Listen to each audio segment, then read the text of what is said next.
As we're celebrating Mother's Day this year as a church, my wife Grace and I, as we became senior pastors, we had been talking and thought, it'd be really special this year to have the mom and dad of our church who started our church, my parents, Pastors Dan and Terry, to have them share respectively on Mother's Day and Father's Day. Now, you see my dad preach a fair amount. He preaches consistently still throughout the year, but you don't hear from my mom very often in a main church service. And so I asked her, and she'll tell you a little bit of the story. You could maybe say that she was a little reluctant to say yes, but as my dad, at least my dad's side of the story is because her son asked her to do it, she was going to say yes, of course. And so we are so privileged and thrilled to have her. She's not quite a guest speaker, but it kind of feels that way. And everybody loved, in fact, I have never in my life been praised so much as I have been this morning for just simply inviting somebody else to preach. I didn't know. Honestly, I got so many compliments. Thank you for this morning for having your mom preach. Wow, I didn't know I was going to get, honored because I wasn't preaching. But wow, I did. Yeah, it was pretty simple. And so you're really going to enjoy your message and be encouraged for all the moms, all the women, and really for each and every one of us that are here. There's something for you in this message. So you'll be encouraged. Let's welcome my mom, Pastor Terry Hammer, as she brings the word.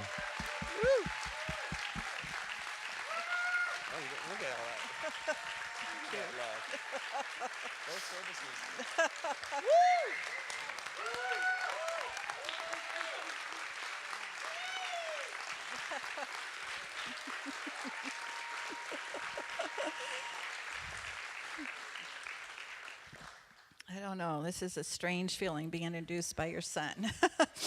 I don't know if you have words. Happy Mother's Day to all you moms. I hope you feel loved. I hope you feel special and treasured and you get spoiled today. My favorite memories of Mother's Day is when my 3 kids were little. From the time they were little till I think almost from when they moved out. I got breakfast in bed. And so in came the tray with flowers and food and cards and gifts. And I also had to bring this. This was one of my gifts one year. It's a little statue that says World's Greatest Mom. And there was only one problem, that between the time they bought it and they gave it to me, it broke. So when they gave it to me, the head was completely off. Which they felt really bad, but I thought it was quite hilarious because it was kind of how I felt sometimes as a mom of 3 young kids, right? But I have treasured being a mom. I was very honored that the Lord chose me to be the mom of our 3 and now the mom of 6 with their spouses, and I'm always very honored by them and love them and treasure them, and now to be a grandma is just more than amazing. Well, as John was saying, back in February, I had just gotten my hair cut, was driving my car, minding my own business, and the phone rang, and I answered it, and it was John, and he said, "Mom, I have a question to ask you," and I thought, oh, he's going to ask me to watch the kids. I love that question, right? And he says, Grace and I wanted to ask you to speak on Mother's Day. And I was like, don't you want Grace to speak? I think she should speak. No, we want you to speak, Mom. So I could feel my heart going from my chest down to my toes, and I said what you're supposed to say in those situations. Well, I'll pray about it. But inside, I was listing my objections. So I got off the phone, and I really should have pulled off the side of the road as I was talking to the Lord, because I probably wasn't safe to drive at that moment. But kept driving and giving the Lord my lists of objections of why I should not be doing this. And then the words came out of my mouth. I don't even know what I would say. And I'm not kidding. The second those words came out, a song came on the radio. And it was a song that I'd heard many times, almost every day I'd gotten into my car, because it was very popular at that time. Plus, it was on Dan's list of songs he loves, so I was hearing it every night at home. And they're going to play that song right now.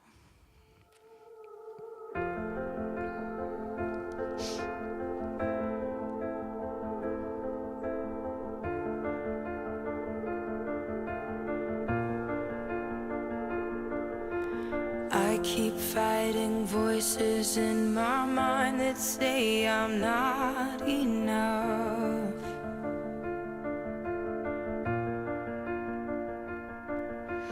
Every single lie that tells me I will never measure up.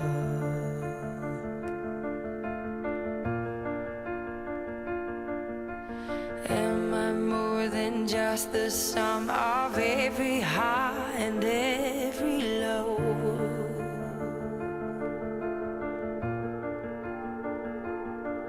Remind me once again just who I am, because I need to know. Ooh, oh, you say I'm loved when I can't feel a thing.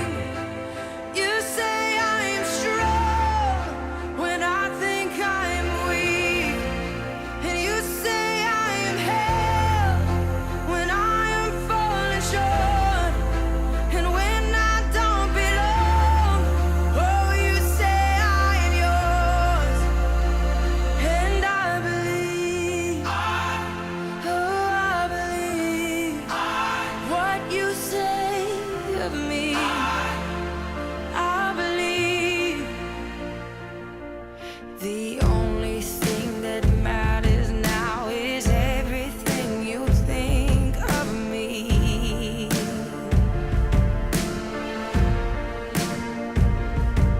In you I find my worth, in you I find my identity.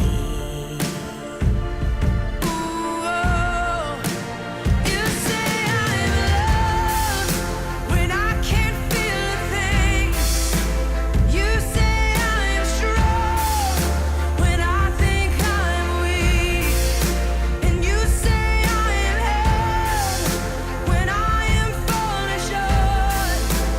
When I don't belong, oh, you say I am yours. And I believe, oh, I believe what you say of me. Oh, I believe.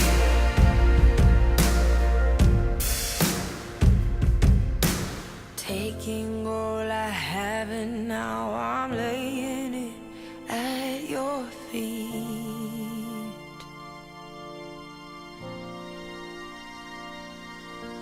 You'll have every failure, God. You'll have every victory. Ooh, oh, you say I'm loved when I can't feel a thing. You say I'm strong when I think I'm weak. You say I'm held when I am falling short. When I don't belong, oh, you say I'm yours. And I believe, oh, I believe what you say of me. I believe, oh, I believe, yes, I believe what you say of me. I believe.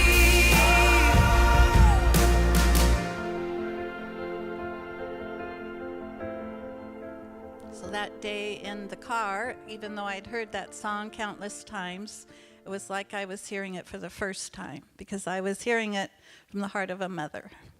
And by the end of the song, I knew I was supposed to say yes.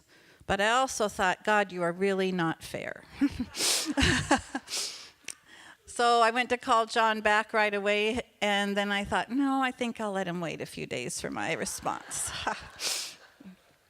The song begins with, I keep fighting voices in my head that say I'm not enough. Every single lie that tells me I will never measure up.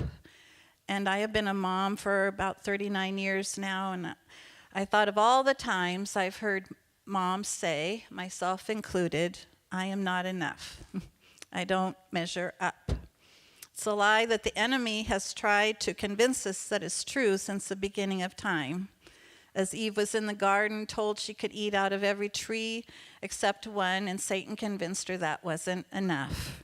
And between what the enemy says and society says, we all still battle the same lie. I'm not enough. I'm not pretty enough. I'm not skinny enough. I'm not smart enough. I'm not funny enough. I'm not patient enough. I'm not gifted enough. I'm not bold enough. I'm not kind enough. I'm not gentle enough. Or I'm not a good enough mom. And I think it's time we take a stand against the enemy and we tell him we've had enough. But how do we do that? How do we get victory in that area? Well, again, the words in the song, 2 words, I believe. It's really all about what we believe. And it's a choice, who we believe and what we're going to believe. And today it's my hope and prayer that you would leave here with a new awareness in your heart, believing that with God, moms, you are more than enough. The song just talks about, I believe what you say of me, but before we can say what we believe about what we think God says about us, we need to look at what we believe about God. Because foundational to our faith is believing God is who he says he is, and believing he will do what he will say he will do. Because if I don't believe he is who he says he is, then how can I believe I am who he says I am? What better place to see and understand who he says he is than his word, right? As I was preparing, I was curious as to how Webster would define the Bible. And I read these words, the sacred scriptures of Christians comprising the Old and New Testament. And when I read that, I thought, that sounds so impersonal. One way that I would describe the Bible is the revelation of who God is, from the beginning of the book to the end. And I think one of the characteristics I love and cherish the most about God is that he is the same yesterday, today, and forever, as we're told in Hebrews. Who he was yesterday, he is today. And who he is today, he will be tomorrow. Not only for you, but for your generations to come. So who was he yesterday? In Genesis, we see our Creator. In Exodus, we see our Deliverer. In Leviticus, we see his holiness. In Numbers, we see his care and concern for the generations. And moms, he still cares and is concerned for your next generation. In Deuteronomy, we see his blessings when we obey. In Joshua, we see he is with us. In Judges, we see his mercy extended in spite of our failures. In Ruth, we see him honor and bless loyalty and commitment. In 1st and 2nd Samuel, we see how he delights to use the insignificant and make them significant. In 1st and 2nd Kings, we see how he blesses faithfulness. In 1st and 2nd Chronicles, we see how he is the restorer of all things, or how he can be trusted. In Ezra and Nehemiah, we see how he is the restorer of all things. In Esther, we see how we've each been chosen for such a time as this. In Job, we see him as more than enough. In Psalms, we sense his presence in our good times and in the times of desperate need. In Proverbs, we see him reveal his truth and wisdom to us. In Ecclesiastes, we see that we're each for everything there is a season and a time. In Song of Solomon, we see the lover of our souls. In Isaiah, we see him reveal his Savior to us. In Jeremiah and Lamentations, we know he sees our tears and gives us hope. In Ezekiel and Daniel, we see him join us in the fire. In Hosea, we see him turn a valley into a door of hope. He makes a way where there isn't a way. And for those moms that are waiting for their child to come home, he's your door of hope. In Joel, we see him promise to pour out his Spirit on our sons and our daughters. In Amos, we see him bear our burdens. In Obadiah, we see him keep covenant. In Jonah, we see him use imperfect man for his perfect plan. In Micah, we see what he requires of us, to walk humbly, to do justly, to love mercy. In Nahum, we see him as our stronghold. In Habakkuk, we see God as our strength. In Zephaniah, we see that our God is mighty to save. In Haggai, we see he is committed to establish his kingdom in our lives. In Zechariah, we see he uses the small things to prepare us for the bigger things. In Malachi, we see his promise to bless those who give. In the Gospels, we see Emmanuel, God with us, moms, in every season. He's with us, he's beside us, he's around us, and he's in us. In Acts, we see God pour out his Spirit on all flesh. In Romans, we see his promise to those who love him, to those who are called according to his purpose, that all things will work together for good. In 1 Corinthians, we see the power of his love. And in 2 Corinthians, we see the power of his grace. In Galatians, we see that he sets us free. In Ephesians, we see the riches of our inheritance to us. In Philippians, we see his promise to complete what he begins. In Colossians, we see our hope of glory. In Thessalonians, we see he approves us to be entrusted with the gospel. In Timothy, we see our blessed controller of all things.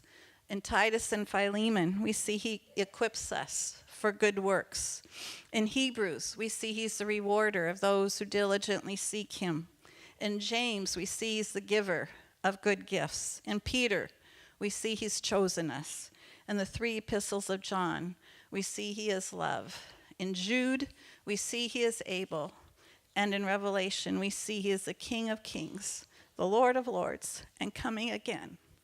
Believe God is who he says he is. This is who he is for you, Mom. This is who is on your side. This is who believes in you, trusts you, does battle for you. 24 hours a day, 7 days a week, 365 days a year, every season, every joy, every heartache, in the waiting times, in the good and happy times, in the not understanding times, and in the letting go times. He hasn't changed. He will not change. Who he was yesterday, he is today. And who he is today, he will be tomorrow. I was thinking about this a few months ago, and I thought, there's coming a day where we will see him face to face. And when we behold him in all of his beauty, in all of his power, in all of his glory, in all of his splendor and majesty, I think we will be speechless and so in awe. But then, I wonder if we'll realize, this is who was for me. This is who I called on. This is who was on my side, who battled for me. Why did I ever doubt? Why did I not believe him for more? Believe he is who he says he is, Mom, for you, for your family, for your next generations. Believe he will do what he says he will do. Now, there's a long list of his promises of what he'll do, and I'm not going to go through the whole Bible again, but I want to share 3 that mean the most to me as a mom. 2 Corinthians 9:8.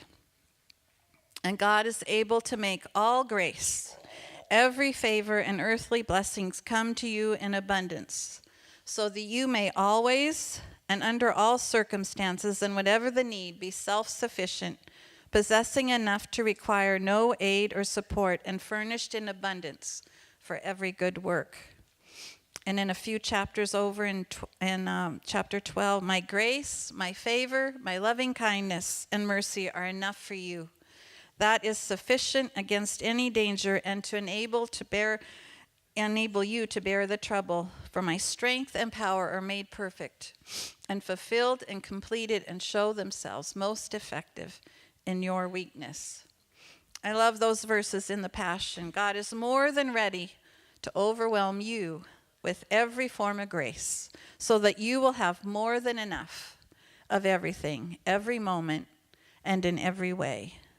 My grace is always more than enough for you, and my power finds its full expression through your weakness. Not just enough grace, moms, but more than enough grace. I love the illustration Corrie ten Boom uses when she talks about grace. She talks about the time she was talking to her dad, and she was fearful of the future, and she wondered if she would have enough courage to walk out her faith if they were discovered hiding the Jews. Her father replied with a question, "Corrie, when we take a train ride, when do I give you the ticket?" And she said, "When the train is ready to leave." And I have found his grace to be like that. There, the moment I need it, more than enough grace. He says he will give us his grace, and he also says he will provide. Liberally supply, fill to the full, my every need according to his riches. My Bible references Philippians 4:19 with Psalm 23:1. The Lord is my shepherd, I shall not want. He liberally supplies, fills to the full, my every need. I know that if we had waited to have children till we could afford it, you would not have your new senior pastor. But he has not failed to supply for us. Countless ways he's been faithful. And it isn't just our physical needs that he provides for. He supplies peace for every storm, wisdom for every decision, comfort for every sorrow, the ability to forgive when hurt. Believe he will make all grace abound to you. He will provide. And the last became so real and personal to me when I was a young mom with 2 babies and a toddler. I was in that season of just pure exhaustion and little sleep. We were at church at Westgate on a Sunday night, and Pastor Mark Morrison was sharing out of Romans 8. And he came to the verse 34, speaking of Jesus, who is even at the right hand of God, who makes intercession for us. And I sat there as a tired mom, realizing that he was interceding for me, just as a mom. Not when I was out witnessing, not if I was teaching, not if I was doing anything part of the ministry, but just as a mom, a tired mom, he was interceding. He was praying for me. The Passion says, so how could he possibly condemn us, since he is continually praying for our triumph? You know, that voice that says you are not enough, that's the condemning voice, not the voice of our Savior that is continually praying for your triumph.